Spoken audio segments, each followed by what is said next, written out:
الحمد لله وكفى وسلام على عباده الذين اصطفى أما بعد فأعوذ بالله من الشيطان الرجيم بسم الله الرحمن الرحيم قد أفلح من زكاها وقد خاب من دساها سبحان ربك رب العزة عما يصفون وسلام على المرسلين والحمد لله رب العالمين اللهم صل على سيدنا محمد وعلى آل سيدنا محمد وبارك وسلم اللهم صل على سيدنا محمد وعلى آل سيدنا محمد وبارك وسلم اللهم صل على سيدنا محمد وعلى آل سيدنا محمد وبارك وسلم مقصد زندگی اللہ رب العزت کی بندگی ہے، مقصد حیات اللہ رب العزت کی یاد ہے۔ وہ زندگی جو اللہ کے بندگی کے بغیر ہے وہ زندگی نہیں، وہ تو درندگی ہے، سراسر شرمندگی ہے۔ اصل زندگی وہی زندگی کہلاتی ہے جو بندگی والی زندگی ہے۔ انسان اس دنیا میں نہ اپنی مرضی سے آتا ہے اور نہ ہی اپنی مرضی سے اس دنیا سے جاتا ہے، اللہ رب العزت کی مرضی سے آتا ہے اور اسی کی مرضی سے اس دنیا سے جاتا ہے۔ عقل مند ہے وہ انسان جو درمیانی وقت کو اللہ رب العزت کی مرضی کے مطابق گزارتا ہے، اپنی من مرضی نہیں چلاتا۔ فرمایا عاجز ہے، محروم ہے وہ انسان جو درمیانی وقت کو اپنی مرضی کے مطابق گزار دیتا ہے، رب چاہی زندگی اختیار نہیں کرتا۔ آج ہم دیکھتے ہیں ہر طرف ٹینشنیں، پریشانیاں، ہر ایک کی چاہت ہے میری پریشانیاں دور ہو جائیں، مال پیسہ جمع ہو جائے گا میری پریشانیاں ختم ہو جائیں گی، میرے پاس اپنا مکان نہیں ہے میرا مکان بن جائے گا میری پریشانیاں ختم ہو جائیں گی، میرے پاس گاڑی نہیں ہے گاڑی مل جائے گی پریشانیاں ختم ہو جائیں گی۔ ہم دنیا میں دیکھتے ہیں لوگوں کے پاس یہ ساری چیزیں موجود ہیں، اس کے باوجود بھی ٹینشنوں اور پریشانیوں کے اندر وقت گزار رہے ہیں۔ معلوم یہ چلا مال پیسے سے پریشانیاں ختم نہیں ہوتی، بنگلوں کے بن جانے سے پریشانیاں ختم نہیں ہوتی، گاڑیوں کے مل جانے سے پریشانیاں ختم نہیں ہوتی، کسی اونچے عہدے کے اوپر پہنچ جانے سے پریشانیاں ختم نہیں ہوتی۔ پریشانیاں ختم ہونے کا طریقہ کوئی اور ہے۔ وہ طریقہ کیا ہے؟ وہ طریقہ یہ ہے کہ بندہ اللہ کی نافرمانی چھوڑ دے، گناہوں والی زندگی کو چھوڑ دے، نیک اعمال والی زندگی کو اپنا لے، تو پھر رب تعالیٰ اس بندے کی ٹینشنیں پریشانی ختم فرما دیتے ہیں۔ اس بندے کی زندگی کے اندر خوشیاں آ جاتی ہیں، اس بندے کی زندگی کے اندر سکون آ جاتا ہے جو بندہ اپنی زندگی سے اللہ کی نافرمانی کو نکال دیتا ہے۔ آج لوگ بیت ہوتے ہیں، ذکر و سلوک سیکھتے ہیں، کئی لوگوں کا ذہن میں یہ خیالات چل رہے ہوتے ہیں میں بیت ہو رہا ہوں، کچھ اوراد وظائف کروں گا جس سے کچھ کشف و کرامات ظاہر ہونا شروع ہو جائیں گی، کچھ ایسے حالات میرے سامنے آنا شروع ہو جائیں گے جن کو میں اب تک دیکھ نہیں پایا۔ حضرت تھانوی رحمہ اللہ فرماتے ہیں کہ کشف و کرامات تو پیر کے لیے بھی ضروری نہیں ہوتی کہ جائے کہ سالک اس نیت سے اوراد وظائف کرے کہ میرے اوپر کچھ کشف و کرامات ظاہر ہو جائیں۔ کچھ اس لیے بیعت ہو جاتے ہیں کہ پیر صاحب سے بیعت ہو رہے ہیں، ایسا تعویذ دیں گے ہمارا کام جو ہے چلنا شروع ہو جائے گا، یہ پیر صاحب مستجاب الدعوات ہیں، یہ دعا کریں گے ہمارا کام حل ہو جائے گا۔ تو یہ مقصود بھی نہیں ہوتا، اصل مقصود یہ ہے کہ بندہ صحیح معنی میں انسان بن جائے۔ حضرت تھانوی رحمہ اللہ فرمایا کرتے تھے جس بندے کو پیر بننا ہے، بزرگ بننا ہے، وہ کہیں اور چلا جائے، جس کو انسان بننا ہے وہ ہمارے یہاں جائے۔ تو اصل مقصود بیت ہونے کا، تصوف سلوک سیکھنے کا مقصود یہ ہے کہ بندے کے اندر انسانیت پیدا ہو جائے، صحیح معنی میں جس کو انسان کہا جاتا ہے وہ انسان بن جائے۔ جو بندہ صحیح معنی میں انسان بن جاتا ہے وہی صحیح معنی مسلمان بھی ہوتا ہے۔ چونکہ ہمارا یہ اجتماع چل رہا، آج پہلا دن ہے، ہم نے اپنی نیتوں کو ٹھیک کرنا ہے کہ ہم یہاں کس مقصد کے لیے آئے ہوئے ہیں۔ اگر ہماری نیت میں کچھ گڑبڑ ہوگی تو جس مقصد کے لیے ہم آئے ہیں وہ مقصد تو حاصل نہیں ہوگا۔ نیت ہماری خراب ہے تو وہی معاملہ ہمارے ساتھ ہوگا۔ تو ارادہ کرنا ہے کہ بہت سے اولیاء اللہ یہاں آئے ہوئے ہیں، ہزاروں اولیاء اللہ یہاں آئے ہوئے ہیں، کئی مستجاب الدعوات لوگ بھی یہاں بیٹھے ہوں گے۔ ہم ان کی موجودگی میں جا کے عہد کریں گے کہ ہم اپنی زندگی کو تبدیل کریں گے۔ صبح ہوئی، شام ہوئی، زندگی یوں ہی تمام ہوئی۔ ہر روز بندہ کہتا ہے کل سے میں نیک بن جاؤں گا، کل سے اپنی زندگی تبدیل کروں گا۔ وہ کل آ ہی نہیں پا رہی جس کل کو بندہ اپنی زندگی تبدیل کرے۔ اس لیے کہ جو بندہ آج کے کام کو کل کے اوپر چھوڑ دیتا ہے، سمجھ لیجیے کہ اس کو محروم کر دیا گیا۔ کل نہیں، میں نے آج ہی سے اپنی زندگی تبدیل کرنی ہے۔ ارادہ نے انشاءاللہ آج ہی سے ہم نے اپنی زندگی تبدیل کرنی ہے، یہی ہمارے آنے کا مقصد ہے۔ اگر یہ ارادہ کر لیا کہ اسی محفل سے آج ہی سے ہم نے اپنی زندگی تبدیل کرنی ہے، سمجھ لیجئے کہ اللہ کی رحمت متوجہ ہو گئی ہے۔ جو بندہ یہ سوچتا ہے بات تو بڑی اچھی ہو رہی ہے، ہمیں نیک بننا چاہیے، ہمیں اپنی زندگی تبدیل کرنی چاہیے، کل سے نیک بن جائیں گے، سمجھ لیجئے کہ اس کو محروم کر دیا گیا۔ کل سے نہیں، میں نے آج ہی سے اپنی زندگی کو تبدیل کرنا ہے۔ دیکھیے بے شمار نعمتیں ہمارے پاس، ہم گننا چاہیں ان نعمتوں کو، شمار کرنا چاہیں، شمار نہیں کر سکتے۔ وَإِن تَعُدُّوا نِعْمَةَ اللَّهِ لَا تُحْصُوهَا، اگر تم اللہ کی نعمتوں کو شمار بھی کرنا چاہو تم شمار نہیں کر سکتے۔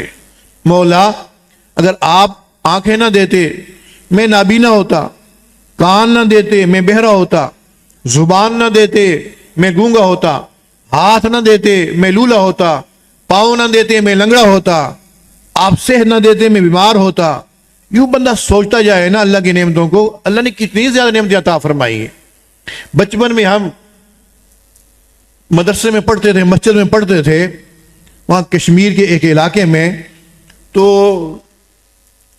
عصر کے بعد قاری صاحب نے ہمیں کچھ وقت دیا کھیلنے کے لیے، ہم ان کی چھت کے اوپر کھیل رہے تھے۔ ہمارا ایک ساتھی کھیلتی ہوئی، چونکہ بارش کا سیزن تھا، جولائی اگست کا مہینہ تھا، چھت کے اوپر کچھ پانی کھڑا تھا، تو وہ پانی کے اندر گیا، اس کا پاؤں پھسل گیا، پاؤں پھسلا، دیوار کے ساتھ جا کے لگا تو وہاں بجلی کی تار گزر رہی تھی، اس کے ساتھ جا کے اس کا ہاتھ لگا، خیر اس کے ہاتھ کو آگ لگی، اس کو اٹھا کے لے گئے ہاسپٹل۔ ہمارا بھی بچپنا تھا۔ اس کے بعد ہم کراچی چلے گئے پڑھنے کے لیے۔ کچھ سال پہلے کی بات ہے، میں اس علاقے میں گیا ہوا تھا، وہاں ایک دکان کے باہر بیٹھا ہوا تھا، اپنے عزیز نے ان کی دکان کے اوپر بیٹھا ہوا تھا، میرے ساتھ ایک مولانا بیٹھے ہوئے تھے۔ مجھے کہنے لگے مفتی صاحب آپ اس بندے کو جانتے ہی جو سامنے سے آ رہا ہے؟ دو بندے آ رہے تھے، ان میں سے ایک کے دونوں بازو نہیں تھے۔ تو میں نے کہا نہیں، میں نے اس کو پہچانا نہیں ہے۔ کہا یہ وہی تو بندہ ہے جو بچپن میں ہمارے ساتھ کھیل رہا تھا، جس کے ہاتھ کو آگ لگی تھی بجلی کے ساتھ، اس کے دونوں بازو کاٹ دیے تھے ڈاکٹروں نے۔ پھر اس نے مجھے بتایا کہ اس کی شادی بھی ہو گئی ہے۔ میں نے دیکھا جوان لڑکے ہے، دو آ رہے ہیں، اس کے دونوں بازو نہیں، یہ آستینیں لٹکی ہوئی ہیں۔ تو میں نے سوچا یہ لڑکا اپنا کام کاج کیسے کرتا ہوگا، واش روم جاتا ہوگا، دیگر کام کرتا ہو، کیسے کرتا ہوگا؟ اللہ آپ نے ہمیں ہاتھ دیے، کتنا آپ کا شکر ہے کہ ہم اپنے کام اپنے مرضی سے خود کر لیتے ہیں۔ تو بندہ یوں سوچتا جائے، مولا اگر آپ ہاتھ نہ دیتے میں لولا ہوتا، پاؤں نہ دیتے میں لنگڑا ہوتا، صحت نہ دیتے میں بیمار ہوتا، اولاد نہ دیتے میں لاولد ہوتا، عزت نہ دیتے میں ذلیل ہوتا۔ اللہ یہ سب کچھ آپ ہی کا دیا ہوا ہے۔ یوں بندہ سوچتا جائے گا نا، اس کو احساس ہوگا کتنی زیادہ نعمت رب تعالیٰ نے عطا فرمائی۔ آپ قرآن مجید اٹھا کے دیکھیے، کہیں بھی رب تعالیٰ نے یہ نہیں فرمایا دیکھو میرا احسان ہے، میں نے تمہیں اتنی زیادہ نعمت عطا فرمائی، کہیں بھی احسان نہیں جتلایا۔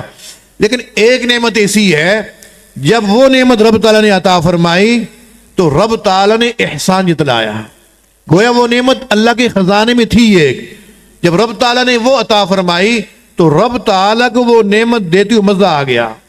فرمایا لقد من اللہ علی المؤمنین اذ بعث فیہم رسولا. اللہ نے مومنین پر احسان کیا کہ ان کے درمیان اپنا رسول بھیجا.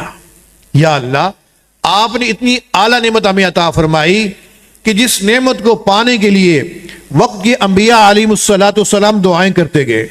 تقریباً 10 کے قریب انبیاء کے نام آتے ہیں جن نے یہ دعا کی تھی اللہ ہمیں بھی آخری نبی کی امت میں پیدا کرنا. یوسف علیہ السلام نے دعا کی, سلیمان علیہ السلام نے دعا کی, موسیٰ علیہ السلام نے دعا کی. کسی نبی کی دعا قبول نہیں سوائے عیسیٰ علیہ السلام کے. اللہ رب العزت نے ہمیں بغیر کسی درخواست کے, بغیر کسی دعا کے ہمیں آقا علیہ السلام کی امت میں پیدا فرمایا. اللہ آپ نے اتنی عظیم نعمت عطا فرمائی, اس کو عطا کرنے کا مقصد کیا ہے؟ فرمایا لقد من اللہ علی المؤمنین اذ بعث فیہم رسولا یتلو علیہم آیاتہ ویزکیہم ویعلمہم الکتاب والحکمہ. اس نعمت کی عطا کرنے کا مقصد یہ ہے کہ میری آیات پڑھ کے تمہیں سنائے گا, تمہارا تزکیہ کرے گا, تمہیں گناہوں سے پاک صاف کرے گا, تمہارا تعلق مخلوق سے توڑے گا, خالق کے ساتھ جوڑے گا. تو تزکیہ کے لیے 2 جگہ ہیں, ایک جگہ دنیا ہے اور ایک جگہ آخرت ہے. دنیا میں تزکیہ کر لینا بہت زیادہ آسان ہے. یہاں 2 آنسو بہائے رب تعالیٰ سارے گناہ معاف فرما دیتے ہیں.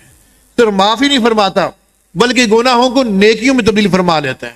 فرمایا الا من تاب وآمن وعمل عملا صالحا فاولئک یبدل اللہ سیئاتہم حسنات. کہاں گناہوں میں ڈوبا ہوا تھا, سچی توبہ کی, اللہ نے گناہ بھی معاف فرما دیے بلکہ گناہوں کو نیکیوں میں تبدیل فرما دیا. حدیث میں آتے ہیں 2 قطرے ایسے ہیں ابھی زمین پہ پہنچ نہیں پاتے, رب تعالیٰ اس سے پہلے ان بندوں کے گناہوں کو معاف فرما دیتے ہیں. ایک وہ بندہ جو اللہ کے راستے میں جہاد کر رہا ہے, اس کے جسم سے خون کی شکل میں قطرہ گرتا ہے, ابھی وہ قطرہ زمین پہ نہیں پہنچتا, اس سے پہلے رب تعالیٰ اس بندے کے گناہ معاف فرما دیتے ہیں. اللہ آپ کتنے کریم ہیں, ایک طرف خون گر رہا ہے, دوسری طرف آپ فرماتے ہیں میرا وہ گناہگار بندہ جو اپنے گناہوں پہ نادم اور شرمندہ ہو جاتا ہے اور اپنی آنکھوں سے ندامت کا آنسو نکالتا ہے, ابھی اس کا آنسو زمین پہ نہیں پہنچتا, میں اللہ اس کے سب گناہ معاف فرما دیتا ہوں. تو آج تزکیہ کر لینا آسان کام ہے, کل بڑا مشکل کام ہے. کل کیا ہوگا؟ یہ بندہ روئے گا, محشر کے میدان میں روئے گا. کس لیے روئے گا؟ اس لیے نہیں کہ مجھے جہنم میں پھینکا جا رہا ہے, اس لیے روئے گا کہ سورج کی گرمی اس سے برداشت نہیں ہو رہی ہے. روایات میں آتا ہے کہ سورج کی گرمی 10 گنا تیز کر دی جائے گی. جیسے لوگ کہتے نہیں سوا نیزے پہ سورج ہوگا, کیا مطلب؟ یہ نہیں کہ سوا نیزے پہ ہوگا, مطلب یہ ہے یوں محسوس ہوگا جیسے چھت کے قریب ہے, اتنی اس کی گرمی تیز کر دی جائے گی. لوگ پسینے میں ڈوبے ہوں گے, تیر رہے ہوں گے, یہ کہیں گے کہیں میں ہمیں بھیجنا ہے, بھیج دیا جائے, ہم سے یہ سورج کی گرمی برداشت نہیں ہو رہی ہے. روئیں گے, کتنا روئیں گے؟ 500 سال روئیں گے, 500 سال روئیں گے. ان کے آنسو خشک ہو جائیں گے, دریا بہہ جائیں گے, لیکن حساب کتاب شروع نہیں ہوگا. پھر 500 سال یہ خون کے آنسو روئیں گے, دریا بہہ جائیں گے, حساب کتاب شروع نہیں ہوگا. پھر 500 سال پیپ کے آنسو روئیں گے, لیکن حساب کتاب شروع نہیں ہوگا. پھر مختلف انبیاء کے پاس جائیں گے, آدم علیہ السلام سے شروع کریں گے, چلتے چلتے آخر میں امام الانبیاء محمد الرسول اللہ صلی اللہ تعالی علیہ وسلم کی خدمت میں آئیں گے. اے اللہ کے محبوب صلی اللہ علیہ وسلم, آپ اللہ کے بعد سب سے بزرگ ترین ہستی ہیں, آپ اللہ کی حضور سفارش فرما دیں کہ رب تعالیٰ حساب کتاب شروع فرما دے. روایات میں آتا ہے امام الانبیاء صلی اللہ علیہ وسلم اس وقت مقام محمود پہ جائیں گے اور وہاں جا کے سجدے میں چلے جائیں گے. کتنا سجدہ کریں گے؟ 1000 سال تک سجدے میں رہیں گے. اس 1000 سال میں اس ہم سے اپنے رب کو پکاریں گے جو اسی وقت رب تعالیٰ سکھائے گا. 1000 سال کے بعد رب تعالیٰ فرمائے گا میرے پیارے محبوب سر اٹھا, مانگ, کیا چاہتا ہے؟ یا اللہ ساری امت پریشان ہے, ساری انسانیت پریشان ہے, ساری انسانیت یہ چاہتی ہے کہ حساب کتاب شروع ہو جائے. اس وقت رب تعالیٰ کا جلال عروج پہ ہوگا. رب تعالیٰ فرمائیں گے اچھا کیا آپ ہی چاہتے ہیں حساب کتاب شروع ہو جائے؟ یا اللہ ساری انسانیت چاہتی ہے؟ اچھا اگر آپ چاہتے ہو نا حساب کتاب شروع ہو جائے تو اپنی امت کو حساب کے لیے پیش کرو۔ جب یہ بات ہوگی نا کہ اپنی امت کو حساب کے لیے پیش کرو، اس وقت آقا علیہ الصلوۃ والسلام کے اوپر کپ کپی طاری ہو جائے گی، گھبراہٹ طاری ہو جائے گی، آنکھوں سے آنسو جاری ہوں گے۔ اسی کیفیت کے اندر سیدنا صدیق اکبر کے پاس جائیں گے، اٹھو صدیق اللہ کے حضور پیش ہو جاؤ۔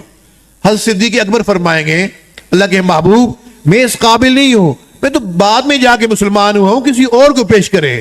یہ کون کہے گا جس کے بارے میں فرمایا گیا افضل البشر بعد الانبیاء، جو انبیاء کے بعد سب سے افضل ترین انسان ہے، وہ کہے گا اللہ کے محبوب میں اس قابل نہیں ہوں، آپ کسی اور کو پیش کریں۔ نبی علیہ السلام فرمائیں گے صدیق آج تجھے پیش ہونا پڑے گا۔ جب حکم ہوگا تو صدیق اکبر رضی اللہ تعالیٰ عنہ وہی کام کریں گے جو کام امام الانبیاء محمد الرسول اللہ صلی اللہ علیہ وسلم نے کیا ہوگا۔ جاتی سجدے میں چلے جائیں گے، کافی دیر سجدے میں رہیں گے، زار و قطار رو رہے ہوں گے۔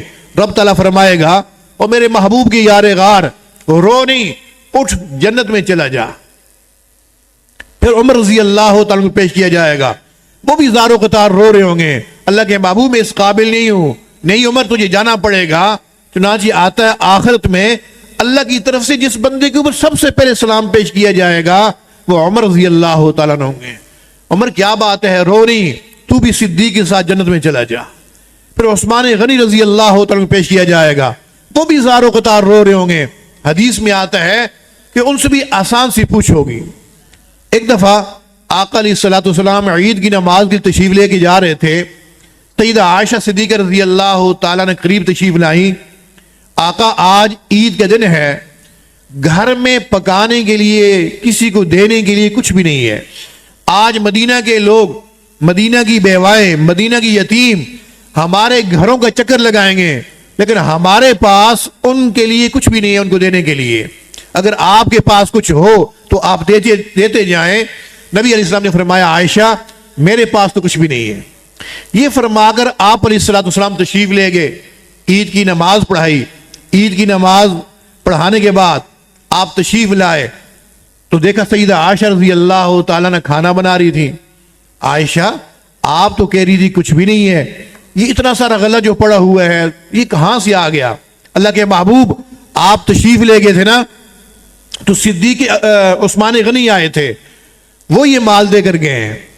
عائشہ اتنا مال دے کے گئے، تمہیں تو نہیں دیا ہوگا نا، باقی ازواج کے لیے بھی دیا ہوگا؟ نہیں، اللہ کے رسول اتنا مال ہر گھر کے اندر دے کر گئے۔ نبی علیہ السلام نے دعا کے لیے ہاتھ اٹھا لی، اللہ عثمان سے آسان حساب لینا۔ چنانچہ ان سے بھی سرسری سی پوچھ ہوگی، اچھا عثمان رونی تو بھی ان کے ساتھ جنت میں چلا جا۔ پھر علی رضی اللہ تعالیٰ کو پیش کیا جائے گا، وہ بھی زار و قطار رو رہے ہوں گے۔ حدیث میں آتا ہے ان سے بھی آسان سی پوچھ ہوگی، اور سب سے آسان پوچھ سیدنا علی رضی اللہ تعالیٰ سے ہوگی، اچھا علی رو نہیں تو بھی ان کے ساتھ جنت میں چلا جا۔ جب یہ چاروں خلفائے راشدین اللہ کے حضور پیش ہو جائیں گے، یہ اتنے بہترین اعمال والے لوگ ہوں گے، اتنے اعلیٰ اعمال والے لوگ ہوں گے کہ رب تعالیٰ کا جلال جمال میں تبدیل ہو جائے گا، رب تعالیٰ کا غصہ خوشی میں تبدیل ہو جائے گا۔ پھر اس خوشی میں رب تعالیٰ امت محمدیہ کے لیے اعلان فرمائیں گے، انعام کا اعلان فرمائیں گے کہ امت محمدیہ میں سے فلاں فلاں لوگ اٹھو اور بغیر حساب کتاب کی جنت میں چلے جاؤ۔ یہ 70,000 لوگ مجمع میں سے اٹھیں گے۔ جیسے یہ لوگ کھڑے ہوں گے تو رب تعالیٰ فرمائیں گے رک جاؤ، تم میں سے ہر بندہ اپنے ساتھ 70,000 لوگوں کو لے جا سکتا ہے۔ یہ تقریباً 4.25 ارب کے قریب لوگ بن گئے جو امت محمدیہ میں سے بغیر حساب کتاب کے جنت میں جانے والے بن جائیں گے۔ نبی علیہ السلام ارشاد فرماتے میں پھر بھی یہاں کھڑا رہوں گا، ادھر ممبر کے اوپر نہیں بیٹھوں گا۔ صحابہ پوچھتے ہیں اللہ کے محبوب آپ کیوں نہیں بیٹھیں گے؟ میرے صحابہ مجھے ڈر ہوگا کہ ایسا نہ ہو جائے کہ میں ممبر کے اوپر بیٹھ جاؤں، ممبر اٹھا کے مجھے جنت میں پہنچا دے اور میری امت پیچھے باقی رہ جائے۔ رب تعالیٰ فرمائیں گے او میرے محبوب تیری امت کی اتنے لوگ جنت میں چلے گئے، تو بیٹھتا کیوں نہیں ہے؟ یا اللہ میری امت تو ابھی بہت باقی ہے، اچھا ولا سوف یعطیک ربک فترضی، تیرا رب تجھے خوش کر دے گا، پھر رب تعالیٰ 3 لپیں جہنمیوں کی جہنم سے نکال کے جنت میں ڈال دیں گے۔ رب کی لپ ہے، اس میں پتہ نہیں کتنے کھربوں لوگ اس میں آ جائیں گے۔ تو میں عرض یہ کر رہا تھا کہ آج تزکیہ کر لینا آسان کام ہے، دنیا میں تزکیہ کر لینا آسان کام ہے، کل بڑا مشکل کام ہے۔ ہم تو دنیا کی آگ نہیں برداشت کر سکتے، کروڑوں میل دور سورج کا بتایا جاتا ہے کہ کروڑوں میل دور سورج ہے، ہم اس کی گرمی نہیں برداشت کر سکتے، جہنم کی گرمی کہاں برداشت کر سکتے ہیں؟ وہ آگ جو جس کو اتنا دھو کر جو ہے 70 مرتبہ دھو کے دنیا میں لایا گیا، ہم اس کو نہیں برداشت کر سکتے۔ حدیث میں آتا ہے کہ ایک دفعہ جبریل امین تشریف لائے، آپ علیہ السلام تشریف فرما تھے، دیکھا کہ جبریل امین آئے، لیکن آج ان کی آنے کی کیفیت کچھ اور ہے، گھبرائے ہوئے ہیں، پریشان ہیں۔ جیسے قریب تشریف لائے، نبی علیہ السلام نے فرمایا کیا بات ہے جبریل، آپ اتنے پریشان نظر آ رہے ہو؟ اے اللہ کے محبوب صلی اللہ علیہ وسلم میں جہنم دیکھ کے آ رہا ہوں۔ اچھا کچھ جہنم کی تفصیلات ہمیں بتاؤ۔ اے اللہ کے محبوب صلی اللہ علیہ وسلم جہنم کے 7 طبقے ہیں، جہنم کے 7 طبقے ہیں۔ جو سب سے نچلا طبقہ ہے نا، اس میں منافقین کو رکھا جائے گا۔ ان المنافقین فی الدرک الاسفل من النار۔ کیوں قاری صاحب یہ ترجمہ ہے؟ سب سے نیچے کس کو رکھا جائے گا؟ منافقین کو رکھا جائے گا۔ اللہ کے محبوب رب تعالی اس طبقے کو پیدا کیا نا، اس کے اوپر ایک ڈھکن رکھ دیا ہے، آج تک اس کو ہٹایا نہیں ہے۔ اللہ کے محبوب اس کی آگ اتنی سخت ہے کہ جہنم کے باقی طبقات کی آگ دن میں 70 مرتبہ پناہ مانگتی ہے۔ اللہ کے محبوب صلی اللہ علیہ وسلم جو اس سے اوپر کا طبقہ ہوگا، اس میں آگ کی پوجا کرنے والوں کو رکھا جائے گا، اس سے اوپر کے طبقے میں چاند سورج کی پوجا کرنے والوں کو رکھا جائے گا، جو اس سے اوپر کا طبقہ ہوگا اس میں مشرکین کو رکھا جائے گا، جو اس سے اوپر کا طبقہ ہوگا اس میں یہودیوں کو رکھا جائے گا، جو اس سے اوپر کا طبقہ ہوگا اس میں عیسائیوں کو رکھا جائے گا۔ خاموش، آگے نہیں بتلا رہے کہ 7ویں طبقے میں کس کو رکھا جائے گا۔ جو نبی پہلے سے اپنی امت کے لیے زار و قطار رو رہا ہے، اس کو کیسے بتایا جائے کہ 7ویں طبقے میں کس کو رکھا جائے گا؟ جب خاموشی چھا گئی، جبرائیل آگے نہ بولے تو آقا علیہ السلام نے پوچھا جبرائیل آپ نے بتایا نہیں کہ 7ویں طبقے میں کس کو رکھا جائے گا؟ تو جبرائیل امین انتہائی غمزدہ حالت کے اندر، پریشانی کی حالت کے اندر بتاتے ہیں اللہ کے محبوب آپ کی امت کے گنہگار لوگوں کو رکھا جائے گا۔ یہ بات کی جبرائیل تو اجازت لے کے چلے گئے، ادھر امام الانبیاء محمد الرسول اللہ صلی اللہ علیہ وسلم کی آنکھوں سے آنسو جاری ہو گئے، عجیب کیفیت چہرے کی بن گئی۔ اسی کیفیت کے اندر اٹھے، اوپر بالا خانہ میں تشریف لے گئے، دروازہ بند کر دیا۔ محترم دوستو بزرگو، جس نبی کی ہم امت ہیں وہ نبی ہمارے لیے کیا کچھ کر کے گیا ہے۔ 3 راتیں 3 دن گزر گئے، نبی علیہ السلام بالا خانہ میں بند ہیں، صرف اتنا کرتے ہیں، آذان ہوتی ہے تشریف لاتے ہیں، نماز پڑھاتے ہیں، پھر اوپر تشریف لے جاتے ہیں۔ کسی صحابی سے کوئی بات ارشاد نہیں فرماتے۔ صحابہ پریشان ہیں، ادب کی وجہ سے پوچھ بھی نہیں پاتے تھے، پتہ نہیں کیا وجہ ہے۔ آقا علیہ السلام کے چہرے کے اوپر کچھ غم جو ہے طاری ہے، اور آپ تشریف لاتے ہیں، بس نماز پڑھا کے اوپر تشریف لے جاتے ہیں، کسی سے کوئی بات بھی نہیں ارشاد فرماتے۔ جب 3 دن 3 راتیں گزر گئی نا، تو صحابہ سے برداشت نہ ہوا۔ صحابہ مسجد کے کونے میں جمع ہیں، جبرائیل صدیق تم ہمت کرو، تم جاؤ جا کے پوچھو آقا علیہ السلام سے کہ اتنی کیوں غمزدہ ہیں۔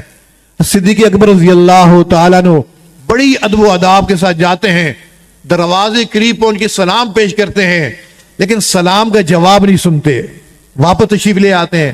عمر میں گیا تھا، مجھے کوئی جواب نہیں ملا، تو چلا جا، ہو سکتا ہے تجھے کوئی جواب مل جائے۔ حضرت عمر رضی اللہ تعالیٰ تشریف لے گئے، بڑی با ادب ہو کے آداب کا خیال کرتے ہوئے دروازے قریب پہنچے، سلام پیش کیا، کوئی سلام کا جواب نہیں سنا، واپس تشریف لے آئے۔ مجمع سلمان فارسی بیٹھے ہوئے تھے، سلمان تم اٹھو، تم چلے جاؤ، تم تو وہ ہو جس کے بارے میں آقا علیہ السلام نے ارشاد فرمایا تھا یہ میرے اہل بیت میں سے ہے، ہو سکتا ہے تجھے کوئی جواب مل جائے۔ سیدنا سلمان فارسی بھی جاتے ہیں، بڑی ادب و آداب کے ساتھ جاتے ہیں، سلام پیش کرتے ہیں، سلام کا جواب نہیں سنتے، واپس آ جاتے ہیں۔ کیا کیا جائے؟ مشورہ ہوا کہ علی کو بھیج دو۔ حضرت علی رضی اللہ تعالیٰ فرمانے لگے دیکھو نا صدیق اکبر گئے تھے، عمر گئے تھے، سلمان گئے تھے، ان کو کوئی جواب نہیں ملا، تو مجھے کیا جواب ملنا؟ اچھا میں اپنے گھر چلتا ہوں، کوئی تدبیر کرتا ہوں۔ اپنے گھر تشریف لے گئے، سیدہ فاطمہ الزہرا رضی اللہ تعالیٰ عنہ کے پاس گئے، فاطمہ اس طریقے سے 3 دن ہو گئے ہیں، ابا حضور اوپر بالا خانہ میں بند ہیں، نماز کے لیے تشریف لاتے ہیں، نماز پڑھا کے اوپر تشریف لے جاتے ہیں، گھر بھی نہیں جاتے، بس غم طاری ہے، پریشان ہے۔ صحابہ آپ کی وجہ سے بہت زیادہ پریشان ہیں، صدیق کو بھیجا تھا، عمر کو بھیجا تھا، سلمان کو بھیجا تھا، کسی کوئی جواب نہیں ملا، وہ مجھے بھیج رہے تھے۔ فاطمہ میں تیرے پاس آ گیا، تو چلی جا، ہو سکتا ہے تجھے کوئی جواب مل جائے۔ سیدہ فاطمہ الزہرا رضی اللہ تعالی عنہا بڑی ادب کے ساتھ جاتی ہیں، ابھی دروازے کے قریب پہنچتی ہیں، دروازہ کھل جاتا ہے، آ جا آ جا میری لخت جگر، تو آ جا میرے ساتھ یہاں میری چادر کے اوپر بیٹھ جا۔ ابا حضور پہلے مجھے یہ بتائیے آپ اتنے کیوں غمزدہ ہیں، کیوں پریشان ہیں؟ دیکھیں نا آپ کی وجہ سے سارے صحابہ پریشان ہیں، ابو بکر آئے تھے، عمر آئے تھے، سلمان آئے تھے، جب ان کو کوئی جواب نہ ملا وہ علی کو بھیج رہے تھے، علی نے مجھے بھیجا ہے۔ تو نبی علیہ السلام نے فرمایا ہاں فاطمہ جبرائیل آئے تھے، اس نے یہ بتایا اور یہ بھی بتایا کہ تیری گناہگار امت بھی جہنم میں جائے گی۔ فاطمہ جب سے مجھے یہ پتا چلا ہے کہ میری گناہگار امت بھی جہنم میں جائے گی، فاطمہ نہ مجھے کھانا کھانے کو دل کرتا ہے، نہ گھر جانے کو دل کرتا ہے، نہ کسی سے بات کرنے کو دل کرتا ہے۔ یہ ارشاد فرما دے، پھر گریہ طاری ہوا، آپ سجدے میں چلے گئے، کافی دیر اپنی امت کے لیے دعائیں کر رہے ہیں۔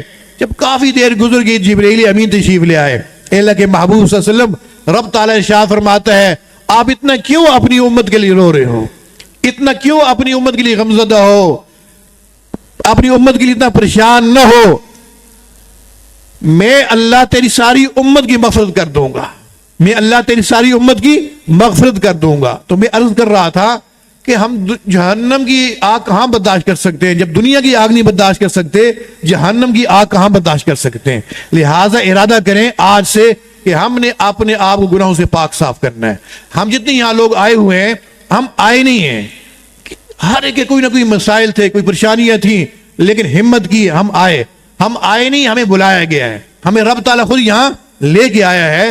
جب رب تعالیٰ ہمیں لے کے آیا ہے، اس کی چاہتی ہے کہ وہ ہماری بخشش چاہتا ہے، تو کیوں نہ اسی محفل کو ہم غنیمت سمجھتے ہوئے اللہ کے حضور سچے دل کے ساتھ توبہ کریں، دل میں ارادہ کریں، الہی عبدک العاصی عطاکا، اللہ تیرا گناہگار بندہ تیرے در پہ حاضر ہے، مقرم بالذنوب وقد دعاکا، اللہ اپنے گناہوں کے اقرار کر رہا ہے، پیاری اللہ آپ سے یہ دعا کر رہا ہے، فَإِن تَغْفِرْ فَأَنْتَ لِذَاكَ أَهْلُ، اللہ اگر آپ معاف فرما دیں گے یہ آپ کی شان کے لائق ہے، فَإِن تَدْرُدْ فَمَن يَرْحَمُ سِوَاكَ، اللہ جیسے آئے تھے اگر ویسی خالی خلی واپس لٹا دیا، آپ کے علاوہ کون ہے جو میرے اوپر رحم کرے گا؟